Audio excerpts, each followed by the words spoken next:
Good morning India. दोस्तों नमस्कार। दोस्तों हमारे चैनल की कहानियाँ रोज़ाना सुनते रहने के लिए आप हमारे चैनल को सब्सक्राइब कर सकते हैं। इस वीडियो के पसंद आने पर आप इस वीडियो को लाइक कर सकते हैं। चलिए अब इस प्यारी सी कहानी को शुरू करते हैं। और हाँ, इस कहानी को सुनते वक्त आप ईयरफोन या फिर हेडफोन का उपयोग जरूर करें। इससे इस कहानी की ऑडियो क्वालिटी भी आपको पसंद आएगी जब आपके कानों तक पहुंचेगी। तो चलिए अब इस प्यारी सी कहानी को शुरू करते हैं। मित्रों, मैं एक सरकारी विभाग में उच्च पद में कार्यरत हूँ। मेरी रिटायर होने में बस अब कुछ ही वर्ष शेष हैं। मेरा सारा जीवन सादगी और कर्म ठाते से जिया। अपनी पत्नी के अलावे किसी दूसरे के साथ कोई रिश्ता ना था और ना ही इन चक्करों में पड़ा। हाँ, कभी कभी अपने इन दोस्तों के साथ महीने 2 महीने में पीने पिलाने का दौर चलता। बस मेरे घर पर मेरी पत्नी रानी, एक पुत्र और एक पुत्री है। बेटे का विवाह पिछले साल ही कर दिया। वो अभी बैंक के अच्छे पद में कार्यरत है। बेटे की पत्नी अदिति भी बहुत सुंदर और शालीन है। उसने बीए कर रखा है लेकिन जॉब नहीं किया। उसे गृहिणी रहते हुए मालकिन बने रहना ज़्यादा पसंद है। मेरी बिटिया ने भी बीटेक किया है और अब वो एक मल्टीनेशनल कंपनी में अच्छे पद में है।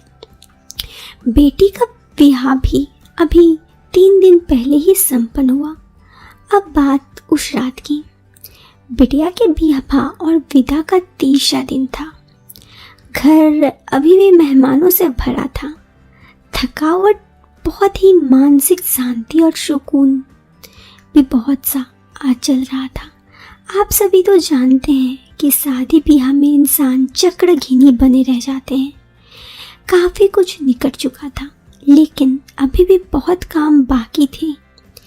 कई लोगों का हिसाब किताब करना, शामियाना वाला, कैटर वगैरह। मन में उधेड़बन सा उलझ रहा था। रानी, मेरी पत्नी की आवाज़ ने मेरा तंत्र भंग किया। चाय पियोगे जी? वो पूछ रही थी। दोपहर बाद के 4 बजने वाले थे, सो चाय पीने का मन तो हो ही रहा था। मैंने उसकी तरफ देखकर सहमति दी। अभी लाई, वो बोली। कुछ ही देर में वो 2 कप चाय लाई और मेरे बगल की कुर्सी में बैठ गई। मैंने देखा थकान का चिन्ह उसके चेहरे पे भी झलक रहा था। मैंने चाय की चुस्की ली, फिर मुस्कुराकर उसकी तरफ देखा। ऐसे क्या देख रहे हो?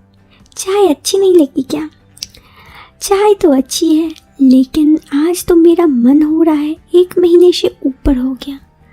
मैंने कहा, उसके पास गया। हटो जी, आपको तो बस एक ही चीज़ सोचती है हमेशा। बच्चे बड़े हो गए हैं, शादी हो गई है, लेकिन आप तो बस एक ही चीज़ दिखाई देती है। अब क्या करूं, तुम हो ही ऐसी प्यारी प्यारी। मैंने उसे मक्खन लगाया। सब समझती हूँ इस चापलूसी का मतलब, कहते हुए उसने हाथ हटा दिया।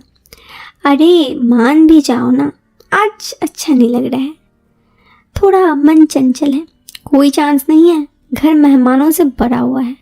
कुछ दिन और सब्र कर लो, फिर मिल लेना, वो बोली और उठकर निकल गई। मैं भी वक्त की नज़ाकत को समझा और ध्यान दूसरी चीज़ों के बातों पे लगाया। मेहमानों के डिनर और सोने के इंतज़ाम करने में व्यस्त हो गया। सब कुछ निपटने के बाद आधी रात से ऊपर हो चुकी थी। सब लोग जहाँ तहाँ सोए थे। मेरे मन में भी सोने का हो रहा था। इसी चक्कर में मैं सारे घर का चक्कर लगा दिया लेकिन कभी कहीं कोई गुंजाइश नहीं मिली। तभी मुझे छत में बनी एक कोठरी का प्याला ख्याल आया। वो कोठरी कोई 8 बाई 10 का कमरा था जिसमें बेकार का सामान पड़ा था, जिसमें ना तो इस्तेमाल में लाते हैं ना ही फेंकते हैं, जैसे कि सभी के घर में ऐसी चीज़ें होती हैं। मैंने वहीं सोने के सोचकर गद्दे का ढेर से 2 गद्दे और तकिया कंधे पर लिया और ऊपर छत की ओर चल दिया। वहाँ कोठरी में सब अस्त व्यस्त पड़ा था और मुसीबत से वहाँ बल्ब पता नहीं सब फ्यूज हो चुका था, तो रोशनी का इंतज़ाम नहीं था। जैसे तैसे करके मैं वहाँ बिखरे सामान को खिसका कर इतनी जगह बना ली जिससे गद्दा बिछ जाए। मैंने अपना गद्दा बिछाया और सोने की तैयारी में लगा। दरवाज़ा बंद करने का हुआ तो अंदर से बंद करने की जो कुंडी चिटनी वगैरह थी वगैरह कुछ थी ही नहीं, अतः मैंने किवाड़ यूं ही भिरा दिया और लेट गया। उस दिन पता नहीं क्यों मुझे थोड़ा अजीब लग रहा था, लेकिन थकावट भी थी। बीवी ने भी मानना कर दिया था। सब नीचे सो रहे थे। मैं ऊपर की मंजिल में एकांत कोठरी में था जहाँ कोई आने का संभावना नहीं था। टाइम भी रात के 12 बजे से ऊपर हो रहा था, अतः मैंने निश्चित किया कि थोड़ा लेट जाता हूँ, धीरे धीरे आहिस्ता नींद भी आ जाएगी। ऐसा ही समय और ज़्यादा लगा और मैं वहीं सोया हुआ ही था। मैं अभी सो ही रहा था कि अचानक से दरवाज़ा का टाँका भिरा। एक हल्का सा परछाया मुझे दिखा। मुझे समझ में नहीं आया कौन है, लेकिन कोई साया सा खड़ा था। तभी उस साये ने भीतर कदम रखा और पीछे दरवाज़ा वापस भिरा कर बगल लेट गई। अचानक से उस साये ने करवट ली और मुझे बिपाशा जकड़ ली। सॉरी, देर हो गई, गुस्सा तो नहीं हुए ना? उसकी आवाज़ से मैं पहचान कर जैसे मेरे ऊपर वज्रपात हुआ और दिमाग सुन्न हो गया। मेरी इकलौती बहू अदिति थी। शायद उसे पता नहीं था कि मैं हूँ और वो भी यहाँ आराम करने आई थी, क्योंकि घर पर सब नीचे थे। उसे लगा ऊपर में उसके पति सोए हुए हैं। हे ईश्वर, ये तेरा कैसा लीन है।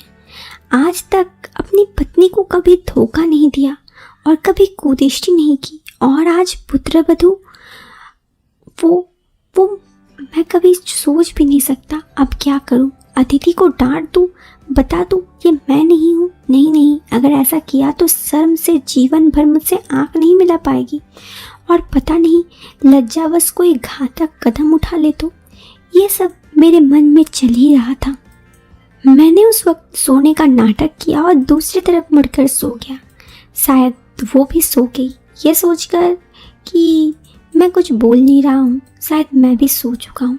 सुबह उसके उठने से पहले ही मैं वहाँ से उठकर चला गया, ताकि उसे पता ना चले कि मैं था और हमने कुछ गलत भी नहीं किया था।